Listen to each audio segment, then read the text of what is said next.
দুনিয়ার জীবনটা ধোঁকা, একটা ছোট্ট জীবন, পুরা ধোঁকা, কিচ্ছু নাই এর মধ্যে। আমার কথা শোনেন, এই দুনিয়ার জীবনে কিছুই নাই। চারপাশে অনেক কিছু মনে হবে, আপনার বাড়ি আছে, গাড়ি আছে, স্ট্যাটাস আছে, টাকা পয়সা, প্রতিপত্তি সব আছে। আদতে আপনি একা, আদতে আপনাকে একাই কবরে যাওয়া লাগবে, একাই আল্লাহর সাথে হিসেব নিকাশ দিতে হবে। কেউ নাই সাথে, আমাদের সাথে কেউ নাই। কিন্তু আপনি মনে করছেন যে সেলিব্রিটিজম, বড় আমি পলিটিক্যাল নেতা হয়েছি, আমাকে সবাই চেনে, আমি ইকোনমিক সেক্টরে লিড দেই, রাষ্ট্রকে লিড দেই, আমি ধর্মতাত্ত্বিক ক্ষেত্রে লিড দেই, আমাকে দেখলে মানুষ বাহবা দেয়, ইত্যাদি ইত্যাদি। দিন শেষে আমি একা, আপনিও একাই।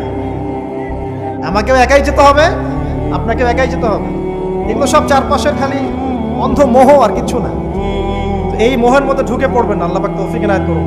নবী সাল্লাল্লাহু আলাইহি ওয়াসাল্লাম বারবার বলতেন, আল্লাহুম্মা ইন্নী আউযু বিকা মিন ফিতনাতিদ দুনিয়া, বলতেন না, হে আল্লাহ আমি এই দুনিয়ার ফিতনা থেকে তোমার কাছে আশ্রয় প্রার্থনা করছি। ওয়া ইন্নী আউযু বিকা মিন ফিতনাতিন নিসা, আমি মহিলাদের ফিতনা থেকেও আশ্রয় প্রার্থনা করছি। আরো দোয়া করতেন, আল্লাহুম্মা ইন্নী আউযু বিকা মিন আযাবিল কবর, হে আল্লাহ আমি কবরের আযাব থেকে আশ্রয় প্রার্থনা করছি। ওয়া আযাবি জাহান্নাম, জাহান্নামের আযাব থেকে আশ্রয় প্রার্থনা করছি। ওয়া মিন ফিতনাতিল মাহইয়া ওয়াল মামাত, জীবন মৃত্যুর ফিতনা থেকে আশ্রয় প্রার্থনা করছি। ওয়া মিন শাররি ফিতনাতিল মাসিহিদ দাজ্জাল, এবং দাজ্জালের ফিতনা থেকে আশ্রয় প্রার্থনা করছি। দাজ্জালে পরে আসবো ইনশাআল্লাহ। দাজ্জাল নিয়ে আলোচনা করলে আবার কিছু মানুষ খারাজির ট্যাগ লাগাই দিতে পারে, ওই জন্য এদিকে আমি এখন যাচ্ছি না। হ্যাঁ, সামনে আসি। তো রিবার বিষয়টা বলছিলাম। আইয়ামে জাহিলিয়াতের যে সেই রিবা এখনকার বিশ্বে আছে কি নাই বলেন? ওই সময় না হয় মক্কায় ছিল, এখন কি সারা বিশ্বব্যাপী নাই? বিশ্বের কোনো কান্ট্রি রিবা মুক্ত না, বিশ্বের কোনো দেশ রিবা থেকে মুক্ত থাকতে পারবে না, এই বিশ্ব পরিচালনা যারা করছে ওদের আন্ডারে থাকলে। কখন হবে বিশ্ব রিবা মুক্ত? একদিন বিশ্ব রিবা মুক্ত হবে ইনশাআল্লাহ। একদিন না একদিন এই বিশ্বটা সুদ মুক্ত হবে ইনশাআল্লাহু তাআলা। তখন জালেম পার পাবে না, মাজলুমের রক্ত শ্রম বৃথা যাবে না ইনশাআল্লাহ। কবে, কত বছর পর আমি জানি না, কিন্তু এতটুকু জানি যে মালহামার পরে যখন আল মাহদি আসবেন, এবং তারপর যখন মাসিহুদ দাজ্জাল বের হবে এবং ঈসা ইবনে মারইয়ামকে আল্লাহ পাক নামিয়ে দিবেন, তার হাতে যখন দাজ্জাল নিহত হবে এবং জেরুজালেম থেকে যখন পুরো বিশ্ব শাসন করা হবে মুসলিমদের হাতে, তখন রিবা বলে কিচ্ছু থাকবে না পৃথিবীতে। তার আগ পর্যন্ত এই অবস্থা সলভ হবে কিনা আমরা জানি না, হতেও পারে নাও হবে। ওই সময় যে হবে নিশ্চিত ইনশাআল্লাহ। আসুন, আইয়ামে জাহিলিয়াতের আরেকটা বড় পাপ ছিল যে এক ভাই বলেছেন, সেটা হচ্ছে নারীর অবমাননা। কে বলেছে এই কথাটা? সামনে একজন। হ্যাঁ, আইয়ামে জাহিলিয়াতের অন্যতম একটা সেরা পাপ ছিল কি? নারীর অবমাননা। এটা নিয়ে কি বলতে হবে? এখন ধর্মের মধ্যেও আমরা নারীদেরকে অবমাননা করছি। বহু নামাজি ব্যক্তি আছে আমাদের মধ্যে, দেখবেন বোনের সম্পত্তি দেয় নাই, মেয়েকে শিক্ষিত করতে যাচ্ছেন না। কেন যাচ্ছেন না? ওর কি অধিকার নাই শিক্ষার? আপনি কি জানেন যে আয়েশা রাদিয়াল্লাহু আনহার কাছে বহু সাহাবী হাদিসের তালিম নিয়েছেন, বহু হাদিস শিখিয়েছেন কে? মা আয়েশা রাদিয়াল্লাহু আনহা। তিনি যদি শিক্ষিত না হতেন শেখাতে পারতেন? তো মেয়েদের শিক্ষার দরকার আছে না? হ্যাঁ, কি বিষয় দরকার? তাদের উপযুক্ত পরিবেশ নিশ্চিত করতে হবে, নিরাপত্তা, পর্দা এগুলো নিশ্চিত করতে হবে। তারপরে মেয়েদেরকে আপনি অবশ্যই শিক্ষিত করুন। ঘরের কোণে বসে রাখতে কে বলেছে? আপনি নিরাপদ পরিবেশ দেন, পর্দা দেন, তারা মাদ্রাসা যাবে, পড়াশোনা করবে। ঠিক আছে? আল্লাহ পাক আমাদের মা বোনদেরকে শিক্ষিত করার তৌফিক দান করুন, আমিন। ভালো ভালো কোয়ালিটি সম্পন্ন মহিলা মাদ্রাসা গড়ে তোলেন। আর মেয়েরা যদি শিক্ষিত না হয় তাহলে আমাদের বাড়ির বউরা শিক্ষিত হবে। আর বউ শিক্ষিত না হলে আপনি একা শিক্ষিত হয়ে লাভ নাই। তখন ওই যে বললাম টর্চার সেল, ওই টর্চার সেলে ঢুকতে হবে আর কি। কথা বুঝতে পারছেন না? আগে বিয়ে শাদী করেন, বুঝবেন ইনশাআল্লাহ। যারা করেছেন তারা অলরেডি হাসছে যে মিটমিট করে দেন। ঠিক আছে? আচ্ছা, সামনে আসেন।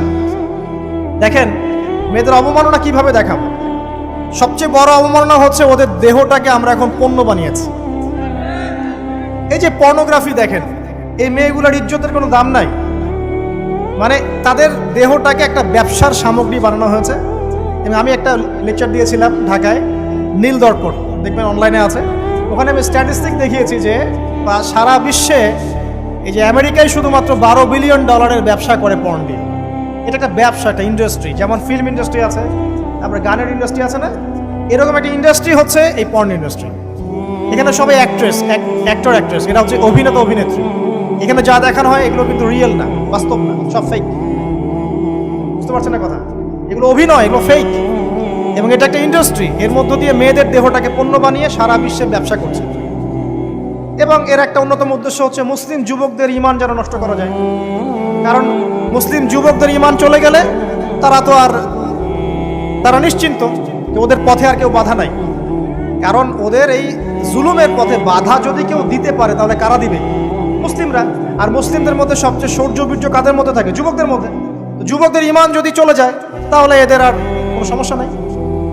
এই বিষয়টা খেয়াল করবেন যে এটা একটা ইন্ডাস্ট্রি। সো এখানে আমরা মেয়েদের দেহটাকে আমরা কি বানিয়েছি? পণ্য বানিয়ে দিয়েছি। আর এখন তো চলছে কাপড় খোলা সংস্কৃতি। প্রত্যেকটা সেক্টরে আপনি গিয়ে দেখবেন মেয়েদের ইজ্জত, সম্মান, আব্রুটাকে উন্মুক্ত করে এটাকে দিয়ে আমরা বিজনেস করছি। এটা একটা বিজনেস। এখানে সমাধান কি? সমাধান আয়েশা রাদিয়াল্লাহু আনহা। সমাধান কে? সমাধান ফাতিমা রাদিয়াল্লাহু আনহা। সমাধান কে? সমাধান খাদিজা রাদিয়াল্লাহু আনহা। আমাদের মা, আমাদের বোন, আমাদের স্ত্রীদেরকে তাদের মতো করে মানুষ করতে হবে, গড়ে তুলতে হবে ইনশাআল্লাহ। দেখবেন নারীর সত্যিকারের সম্মান নিশ্চিত হবে ইনশাআল্লাহ। ইসলাম কি কখনো বলেছে যে মেয়েরা কাজ করতে পারবে না, পড়াশোনা করতে পারবে না ইত্যাদি?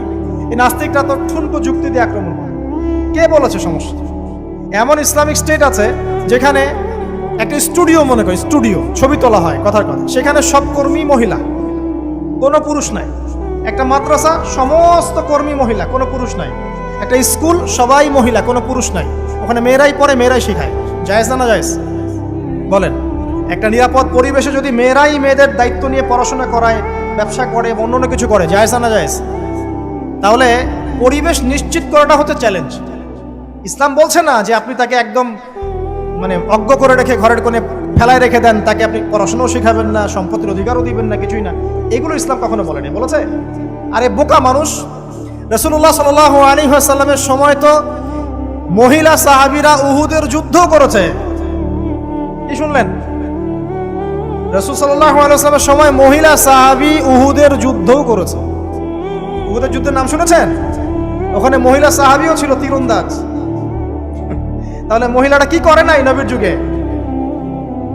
খাদিজা রাদিয়াল্লাহু আনহা যত বড় ব্যবসায়ী ছিলেন, এখন এত বড় ব্যবসায়ী পাবেন? কোন মেয়ে আছে এত বড় ব্যবসায়ী? উসমান রাদিয়াল্লাহু আনহু যত বড় বিজনেসম্যান ছিলেন, এখন এত বড় বিজনেসম্যান আছে? তো কি ছিল না সেই স্বর্ণ যুগে? ওই স্বর্ণ যুগের সুন্নতি আমাদেরকে আমল করতে হবে। আল্লাহ পাক তৌফিক এনায়েত করুন, আমিন। প্রিয় মা ও বোনেরা, পর্দা ছাড়বেন না।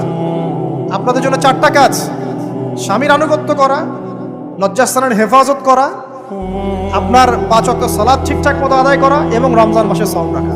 নবীজি বলেছেন সাল্লাল্লাহু আলাইহি ওয়াসাল্লাম, জান্নাতের যে কোনো দরজা দিয়ে ইচ্ছা আপনি প্রবেশ করতে পারবেন। আপনার জন্য সহজ। আর স্বামীর আনুগত্য বলতে আমি বুঝাইনি স্বামীর দাসত্ব করতে হবে, এটা বলিনি। এখনকার কিছু ফ্যামিলিস্ট মেয়ে আছে, ওরা আনুগত্য শব্দ মনে হয় যে দাসত্ব। আনুগত্য দাসত্ব এক জিনিস না। আনুগত্য কি? স্বামী কোরআন সুন্নাহর অনুকূলে কোনো কথা বলেছে, আপনি মানবেন। স্বামী বলছে পর্দা করো, তোমাকে ভালোবেসে বলছি তুমি পর্দা করো, তুমি আমার অনেক প্রিয় একজন মানুষ, তুমি বেপর্দায় বাইরে যাবা, লোকজন দেখবে, কেমন হয়? ঠিক আছে, তোমাকে তো আমি বিয়ে করেছি, তুমি আমার মানুষ, তোমাকে দেখবে কেন? ঠিক আছে? তো এখন স্বামী ভালো কথা বলেছে, আপনি শুনলেন, এটা আনুগত্য।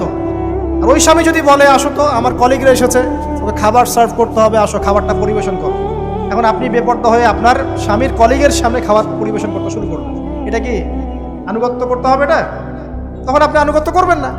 সিম্পল, কোরআন সুন্নাহর অনুগত্য কাজে আপনি স্বামীর আনুগত্য করবেন, বিপরীতে গেলে আপনি করবেন না। স্বামীর আনুগত্য মানে স্বামীর দাসত্ব নয়। আর এই হাদিসটা আপনি কেন ভুলে যান যে আল্লাহ রাসূল সাল্লাল্লাহু আলাইহি ওয়াসাল্লাম বলেছেন, আল্লাহ ছাড়া যদি কাউকে সেজদা করা যেত, সম্মান বুঝাচ্ছেন, আল্লাহ ছাড়া যদি কাউকে সেজদা করা জায়েজ হতো, আমি মেয়েদেরকে বলতাম যেন স্বামীকে সেজদা করে। কেন? কারণ আপনাকে রেসপন্সিবিলিটি, আপনার খাবার, আপনার ফুড, আপনার শেল্টার, আপনার পুরো দায় দায়িত্ব নিজের হাড় ভাঙা পরিশ্রম দিয়ে, জীবনের ঝুঁকি নিয়ে স্বামী আপনার জন্য করে। সে আপনার সম্মান পাওয়ার যোগ্য তো? সে কি আপনার সম্মান পাওয়ার যোগ্য নয়? আপনি যদি সম্মানের হক আদায় না করতে পারেন তাহলে আপনি অকৃতজ্ঞ। আর অকৃতজ্ঞ মেয়ে কখনো জান্নাতে যাবে? একটা হাদিসে আছে, বেশিরভাগ মেয়ে জাহান্নামে যাওয়ার অন্যতম কারণ হচ্ছে তারা স্বামীর সাথে কুফরি করে। কি করে? সারা জীবন স্বামী ভালোবেসে যায়, ভরণ পোষণ দিয়ে যায়, সব চাহিদা পূরণ করে যায়, একদিন দেখবেন কথা কাটাকাটি হয়েছে, ওই দিন বলে বসবে যে তোমার কাছে আমি কিচ্ছু পাই না। এই যে কুফরি, এই কারণে তারা জাহান্নামে যেতে পারে বেশি। আল্লাহ হেফাজত করবে। আরেকটা কারণ হচ্ছে যে বেপর্দা। আপনাকে 4টা মূলনীতি ফলো করতে হবে। এক, এমন কোনো পোশাক পরবেন না যে পোশাকটা আটো যেটা পরলে আপনার গায়ের কাঠামো বোঝা যায়। এটা বোরখা হলেও পরা যাবে না। আমি কি বোঝাতে পারছি? ডিজিটাল বোরখা দেখেন নাই? দেখছেন?